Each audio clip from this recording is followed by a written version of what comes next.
Chers internautes, chers tous, que la joie et la paix du Christ remplissent vos cœurs.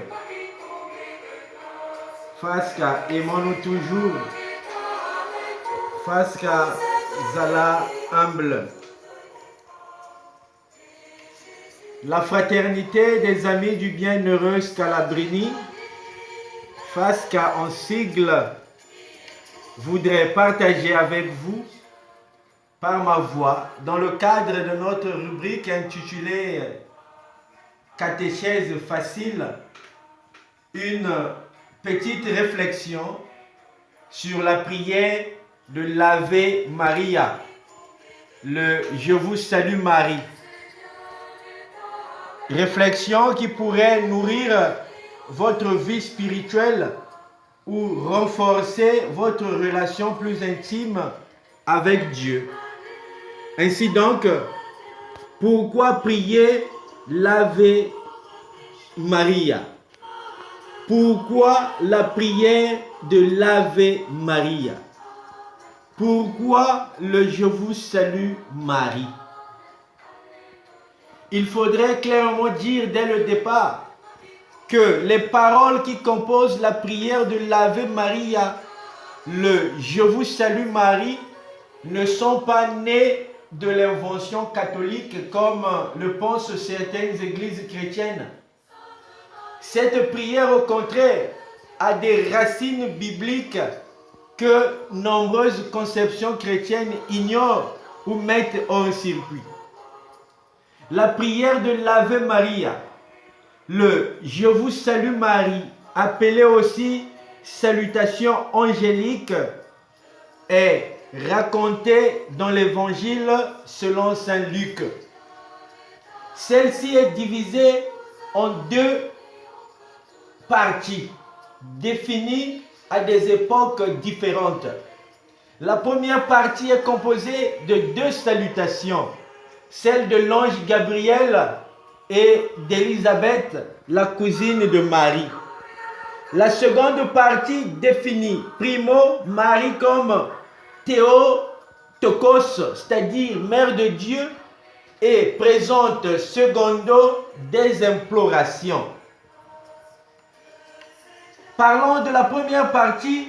Tout commence par l'annonciation de l'ange Gabriel et se poursuit par la visitation d'Élisabeth. L'ange Gabriel fut envoyé par Dieu auprès d'une vierge de Nazareth appelée Marie. À son arrivée, l'ange initie la rencontre par une salutation. « Salut pleine de grâce, le Seigneur est avec toi. » Luc 1, le verset 28.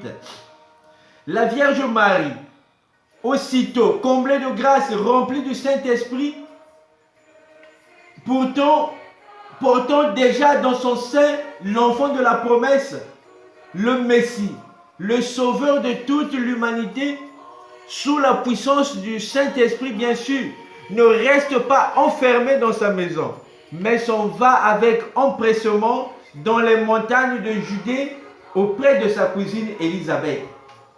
À sa salutation, Élisabeth, sa cousine, s'écria d'une voix forte, « Tu es bénie entre toutes les femmes, et béni le fruit de ton sein. » Luc 1, le verset 42.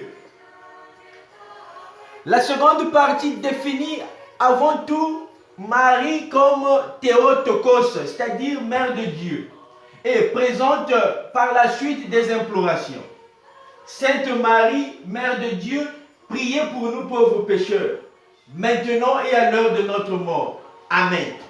C'est certainement à ce niveau que réside le scandale, l'idolâtrie, la non-vérité de la part des catholiques qui non seulement prient la Vierge Marie, mais aussi ont inventé une formule qui ne figure pas dans les Saintes Écritures, donc dans la Bible.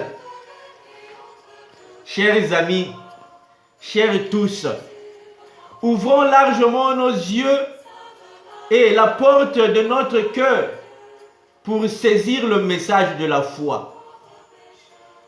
Qui est le plus difficile à comprendre que Marie est sainte? que Marie est mère de Dieu. Et si elle est sainte, si elle est mère de Dieu, elle a donc ce privilège d'accompagner la prière des pécheurs. Des pécheurs que nous sommes auprès de ton Fils Jésus-Christ qui ne peut rien lui refuser. Amen, oui, je crois. Pourtant, cela semblerait être plus compréhensif pour un chrétien, pour celui qui confesse la foi chrétienne. Marie est sainte. Mais qui est un saint? Un saint est une personne qui vit une vie bienheureuse, qui s'introduit dans la félicité céleste en imitant les pas de Jésus-Christ, qui trouve son chemin dans l'évangile. Un saint est une personne qui a dit oui à Dieu et qui le suit honnêtement et dignement. Si cela en est le cas, Marie est donc plus qu'une sainte parce qu'elle est une femme spéciale. Celle que Dieu a choisie pour la faire participer dans son projet d'amour qui a apporté le salut au monde. Marie est mère de Dieu. L'expression mère de Dieu est une prière initiée à Alexandrie par un papyrus très ancien et le concile d'Éphèse en 431 donnera définitivement ce titre à la mère de Jésus. Ce titre ne signifie pas mère de la divinité, mais plutôt mère du Verbe incarné. Si nous croyons que Jésus a deux natures, c'est-à-dire il est Dieu, il est en même temps homme, alors Marie est à la fois Théotokos, c'est-à-dire mère de Dieu et mère de l'enfant Jésus. Marie est Christotokos, c'est-à-dire mère de la nature divine de Jésus-Christ comme Verbe incarné et en même temps mère de la nature humaine du Christ. Priez pour nous pauvres pécheurs, maintenant et à l'heure de notre mort. Amen. Cette expression remonte de l'année 1265. Elle puise sa racine dans l'inspiration spirituelle de Saint Stock, supérieur de l'ordre du Carmel, qui, sur son lit de douleur, à l'heure de sa mort, s'écriait « Sainte Marie, Mère de Dieu », expression déjà existante, en rajoutant « Priez pour nous pauvres pécheurs, maintenant et à l'heure de notre mort. Amen ». Ces expressions énumérées sont celles qui retentissent dans le cœur du croyant, non seulement pour croire au mystère de l'incarnation, c'est-à-dire du Dieu qui s'est fait chair, mais aussi pour reconnaître et comprendre la place exceptionnelle que Marie, la mère de Jésus, occupe dans le plan rédempteur de Dieu. Car c'est grâce à elle que nous connaissons Jésus-Christ. En somme, l'Église catholique apostolique a rajouté à la salutation de l'ange et à celle d'Élisabeth cette phrase pour clôturer la prière de l'Ave Maria. Oui, nous sommes pécheurs et la mort est si proche de nous. Face à notre petitesse, nous nous tournons avec humilité à Marie afin qu'elle intercède pour nous, pauvres pécheurs. Car seul en Jésus-Christ, son Fils, que nous pouvons être délivrés de la mort.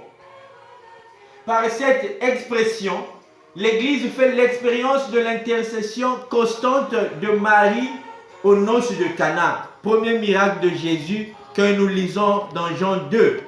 Mon fils, ils n'ont plus de vin. Jean 2, 3. Tout ce qu'il vous dira, faites-le. Jean 2, 5. La prière de l'Ave Maria n'est donc pas seulement un acte de piété, mais aussi et surtout un acte de participation au mystère de l'incarnation, à l'instar de la Vierge Marie. Tournons-nous enfin chaque jour vers la Vierge Marie à travers cette prière de l'Ave Maria, afin que s'accomplisse infiniment en nous le mystère de l'incarnation du Verbe de Dieu et celui de la rédemption qui nous délivre de la mort éternelle. Maman Marie accompagne nos pas de pénitents durant tout le temps de carême que nous allons bientôt commencer. Fasca, aimons-nous toujours. Fasca, Zala humble. Votre Franceline Romain, Fasca.